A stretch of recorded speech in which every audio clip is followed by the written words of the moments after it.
کے لیے اگر دعا کر دے تو پھر میں اپنے محبوب کی دعا کو قبول کرنے والا ہوں.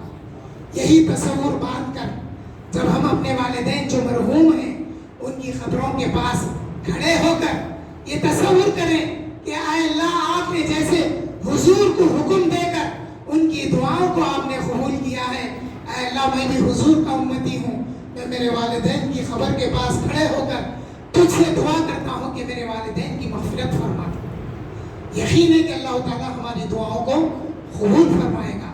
کل کے روزے کا بھی اہتمام کرنا ہے اور پھر رمضان کا استقبال بھی کرنا ہے. مساجد کو صاف صفائی میں کنٹریبیوٹ کرنا.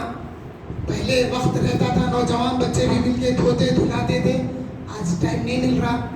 اور مسجد صاف کرنے کی ایک فضیلت یہ ہے کہ جو کوڑا کرکٹ کچرے میں جھاڑ کے ڈالا جاتا ہے وہ کوڑا کرکٹ جب روز قیامت نامے اعمال میں ڈالا جائے گا تو وہ پڑنا ہی بھاری رہے گا.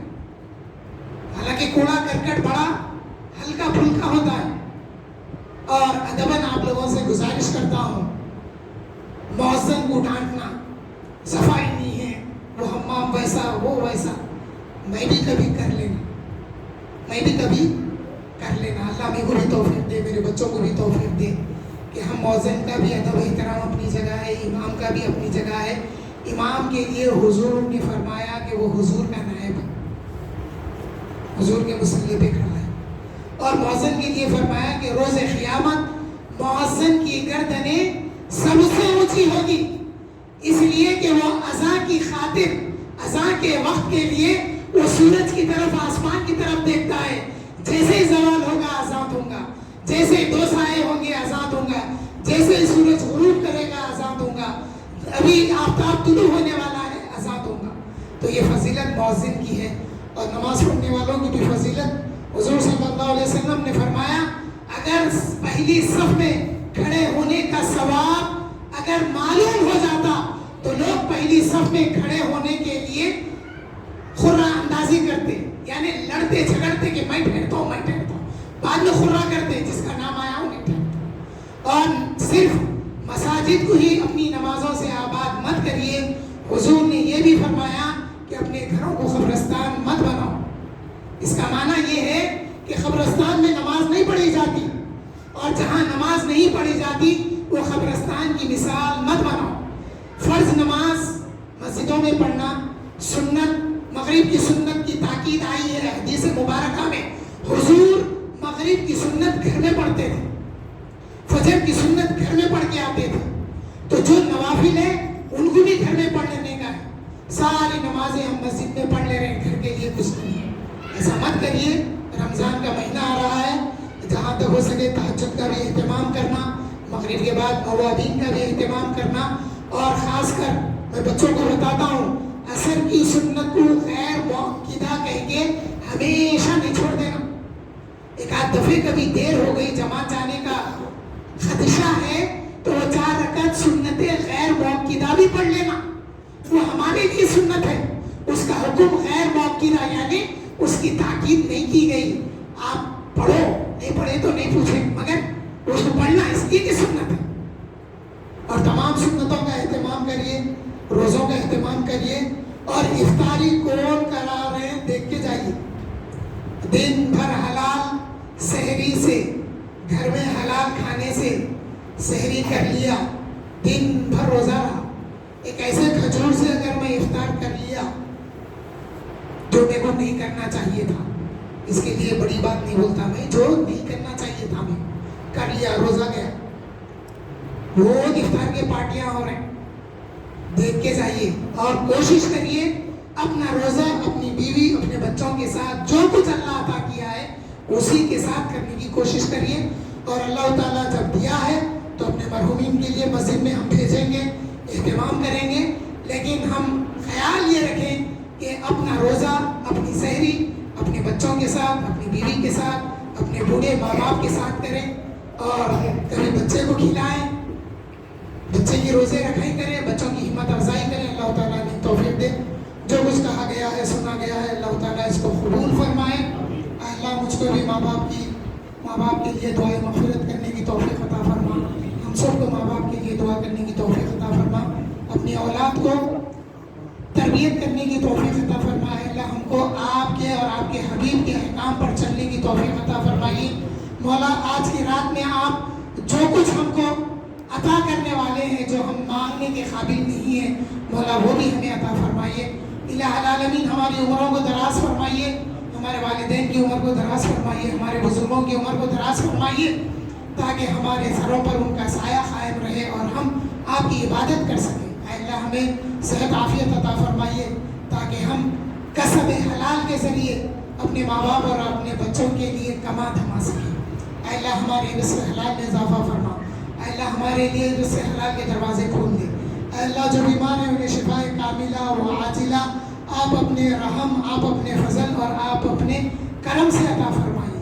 اے اللہ ہماری جسمانی بیماریوں کو، چاہے وہ خون کی بیماریاں ہو یا دل کی ہو یا ذہن کی ہو یا آنکھوں کی کمزوری ہو یا اعضاء کی کمزوری ہو، مولا تمام کمزوریوں کو ہمارے دور فرما دیجیے تاکہ ہم رمضان میں تیری عبادت پورے آداب اور اخلاص کے ساتھ کر سکیں. اے اللہ ہماری روٹی روزی میں برکت دے.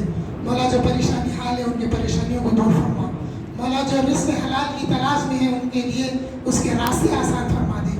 مولا جو کاروبار کر رہے ہیں ان کے کاروبار میں خیر و برکت عطا فرمائیے. مولا جو بچے نوکری کے متلاشی ہیں ان کو نوکری عطا فرمائیے. جو بچے دینی دنیاوی تعلیم حاصل کر رہے ہیں ان میں دینی اور دنیاوی تعلیم میں پختگی عطا فرمائیے. مولا جو جس کے محتاج ہیں انہیں عطا فرمائیے. مولا ہم تمام کے جائز مقاصدات دینی و دنیاوی پورے فرمائیے. مولا جو مانگا گیا ہے وہ بھی عطا فرمائیے. جو مانگنے سے رہ گیا ہے وہ آپ اپنی شان کریمی سے، شان رحمت سے ہمیں عطا فرمائیے، کیونکہ آپ ہی عطا فرمانے والے ہیں. مولا حضور صلی اللہ علیہ وسلم کے سر کے طفیل میں ہماری دعاؤں کو شرف قبولیت عطا فرما، اور مولا حضرت مدنی شاہ صاحب کی خبر کو نور سے منور فرمائیے، ان کے درجات کو بلند فرمائیے. مولا ان کے طفیل میں بھی آج کے اس جلسے کو قبولیت عطا فرمائیے. ہم سب کو صحت عافیت عطا فرمائیے. سبحان ربک رب العزت عما یصفون وسلام علی المرسلین والحمد للہ رب العالمین.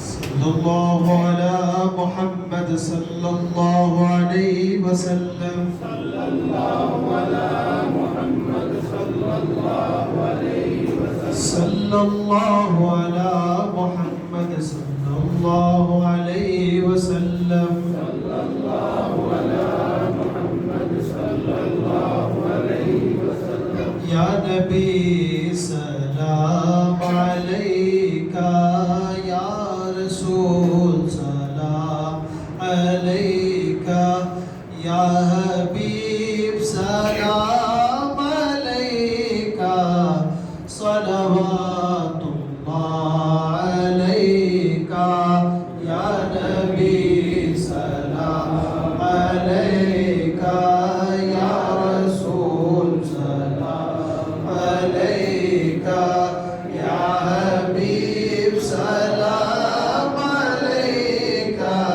صلوات اللہ علیکہ. تم حبیب کبریا ہو، تم تجلی خدا ہو، تم پہ جا میری فدا ہو.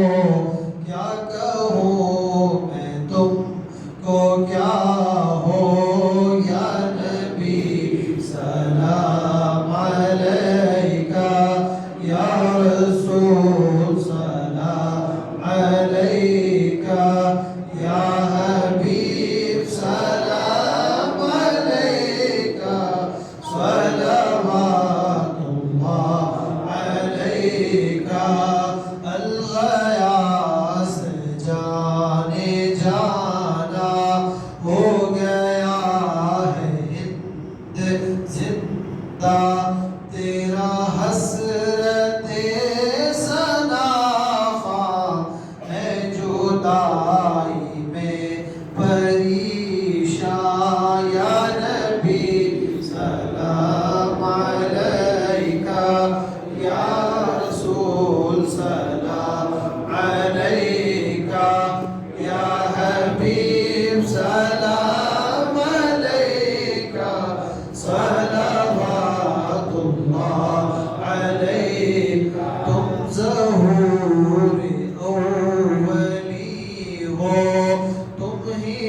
رحمت میں مرسلی ہو تم شہ دنیا ہوتی ہو ذل رب العالمین ہو یا نبی سلام علیکہ یا رسول سلام علیکہ یا حبیب سلام علیکہ صلوات اللہ علیکہ دکھ بھرے نالوں کا صدقہ ناز کے بالوں کا صدقہ کربلا والوں کا صدقہ بھیک دو نالوں کا صدقہ یا نبی